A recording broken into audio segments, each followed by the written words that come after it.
Imperialism is defined in the Oxford Dictionary as a policy of extending a country's power and influence through colonization, use of military force, or other means.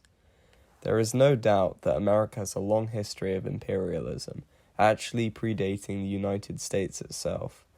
From the 13 colonies' colonization of the lands of indigenous tribes in the 18th century to the US's expansion of its spheres of influence during the Cold War, history is rife with the conquest and exploitation of weaker states and societies by American power. Such subjugation still exists today, as will be explored in this video. Modern US imperialism can be characterized as neocolonialism, a subset of imperialism describing the use of economic, political, cultural, or other pressures to control or influence other countries, especially former dependencies. Neocolonialism was coined by French Marxist philosopher Jean-Paul Sartre in 1956. The concept of neocolonialism originally labeled European countries' continued economic and cultural relationships with their former colonies that had been liberated in the aftermath of World War II. However, in the decades that followed, the concept began to encapsulate the hegemonic pursuits of the US in the Cold War. The same malevolent strategies used by post-World War II European powers in the US during the Cold War is still used today. Hence, modern America remains an imperialist power.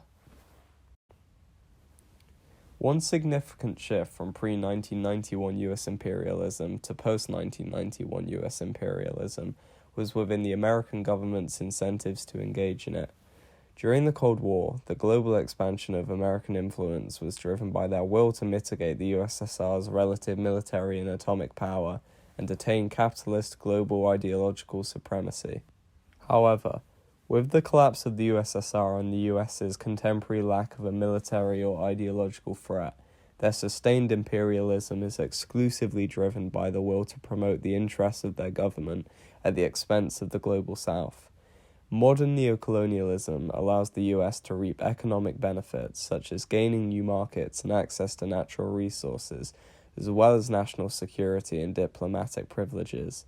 It is important to note that these benefits incentivize the American establishment directly, rather than incentivizing the American public to put pressure on the government to pursue imperialist policy. American leftist thinker Noam Chomsky argues that since the 60s, few imperialist pursuits by the American government have actually been at all popular with the actual population. Other than through military campaigns, economics is by far the most common tool used by America in their modern imperialist pursuits. The Marxist dependency theory describes how they do so.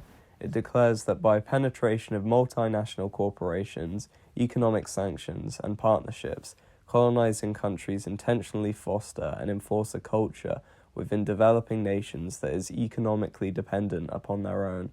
It contends that the weaker nation is further impoverished to the benefit of the stronger country due to the subsequent capitalist use of the weaker country's resources and labor. This practice continues because of the strong dominance of the colonizing power and the perception that the colony is benefiting from the colonial power's development. Various examples of American neocolonialism can be observed since the end of the Cold War, some of which I will explore now. There have been cases of direct US intervention in pursuit of some degree of economic or political control within nations, such as the 2003 invasion of Iraq. Many argue the US were motivated to invade to attain Iraq's oil reserves, rather than disarm the country of weapons of mass destruction, as President Bush claimed. The CIA have additionally suppressed dissent against US-backed right-wing dictatorships in Latin America and overthrow regimes that are not pro-US. An example of this is Operation Uphold Democracy, a coup in 1991 where the US overthrew the president of Haiti, who was ironically the first democratically elected president of the republic.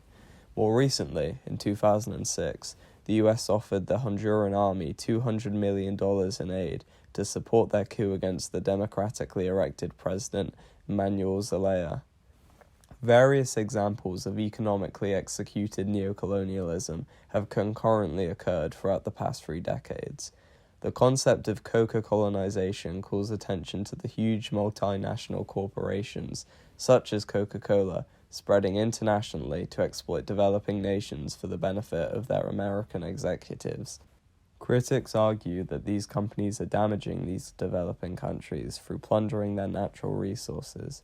Coca-Cola has been accused of dehydrating communities in its pursuit of water resources to feed its own plants, drying up farmers' wells and destroying local agriculture. Workers become dependent on jobs offered by these multinational companies who are able to pay them incredibly low wages and prices for raw goods because of this dependency.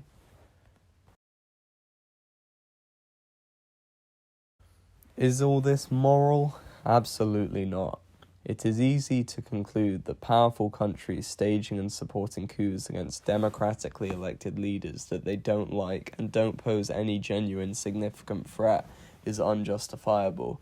Although many perceived a serious threat from Saddam Hussein's alleged nuclear arsenal he was building in the early 2000s, the UN found a lack of evidence to support these claims during their inspections before the war, and later investigations found that Iraq had earlier ceased nuclear production and stockpiling.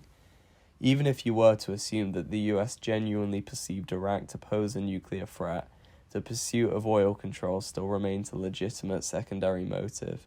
Although US-owned multinational corporations claim their penetration of developing nations succeeds in bringing more jobs to these countries, workers are horrendously underpaid, and companies bring back much more economic benefit to the US than the neo-colonies they're operating in.